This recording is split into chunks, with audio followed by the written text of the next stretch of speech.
All right. So one of my core life philosophies is conflict avoidance. So when it comes to choosing my battles, I choose not to have battles. And this can be good. I'm very easy to get along with because I just do whatever you want me to do. But it can also be bad because I have a hard time saying no to things. So case in point, when I was in 9th grade, I went to this tiny high school in Columbia, South Carolina. My graduating class was like 55 kids. But this is like South Carolina, so football's huge in South Carolina, so of course we have a football team. And I check all of the check boxes for the football team. I'm a boy, and I can, for the most part, walk without falling over. So one day, the football coach comes up to me. He's just like this big, burly, like ex-football player guy, and he walks up to me and he's like, "Joe, you're trying out for the football team, right?" And I don't want to try out for the football team, so I'm very torn. So I look him right in the eye and I say, "Okay." So now I'm on the football team. And it sucked. So I get the pads are too big. I get the helmet's too big. I'm sure I looked like some kind of ridiculous bobblehead doll. And we start practicing. And from where I sit, practice is essentially the entire time you're either assaulting someone or someone is assaulting you. So for someone whose life's philosophy is conflict avoidance, it is suboptimal. And the worst part of practice is tackling drill. And tackling drill is essentially you make two lines, and the guys at the front of each line run into each other really fast. Go. And so you get in line and you kind of start walking to the front, you're kind of looking across, like, who am I gonna have to run into this time? And I can remember one time, I got lined up with Johnny Price. And Johnny Price is our starting middle linebacker. He's this junior, he's this like big, beefy guy.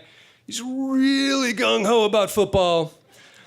And I'm so intimidated by this guy that when I get to the front of the line, I forget to put my mouth guard in. And we do the drill, he pancakes me, and I just about bite my tongue in half. So that was the downside of tackling drill. The upside of tackling drill, there was another kid named Joey Rooks. He's probably the biggest kid on the team. He's like 6'5", he was on the offensive line, he's huge. I'm this scrawny freshman, I maybe weighed in at $1.25. And everybody hated tackling drill. So whenever people got sick of tackling drill, they would rig the lines and they would make it so that I was lined up against Joey Rooks for tackling drill. And the coaches would look at me and they'd look at Joey Rooks and they'd say, "All right, I think that's enough for today. Let's move on to the next drill." So I did have the power to end tackling drill, so at least I had that.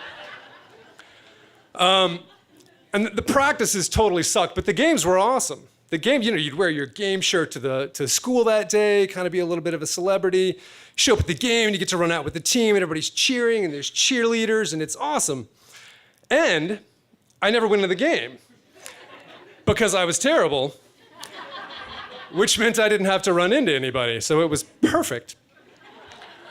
But occasionally, they would put us in at the end of the game, and by us, I mean the 125-pound freshman. And it was usually when we were blowing somebody out. So I can remember one game in particular. It was like 42-0. There's like a minute left in the game. The other team's got the ball, and they put me in. And they put me in at safety, which it's essentially the right field of high school football. It's where they put you when you don't know what you're doing and you weigh 125 pounds. So I'm standing out there. I'm relatively confident nothing's going to come my way. But the other team had one good player, and it was their running back. He was this really big kid.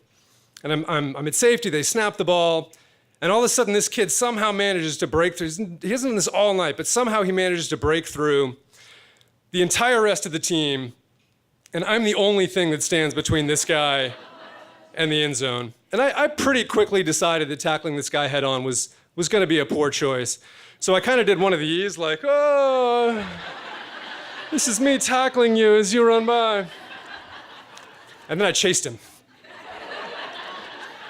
And I'm chasing him, and I start to realize I'm not gonna catch him. And so I just dive.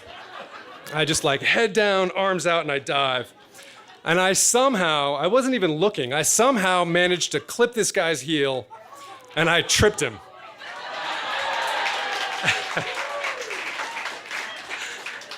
And a few plays later, the game ends, and I'm the hero. I've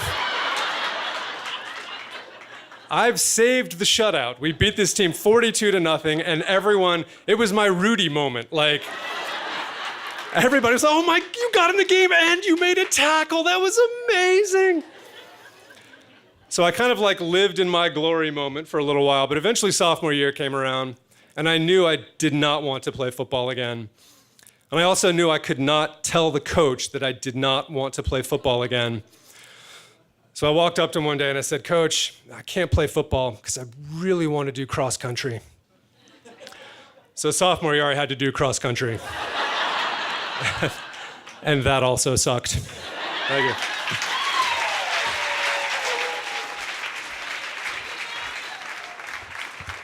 All right, Hippo guy, everybody.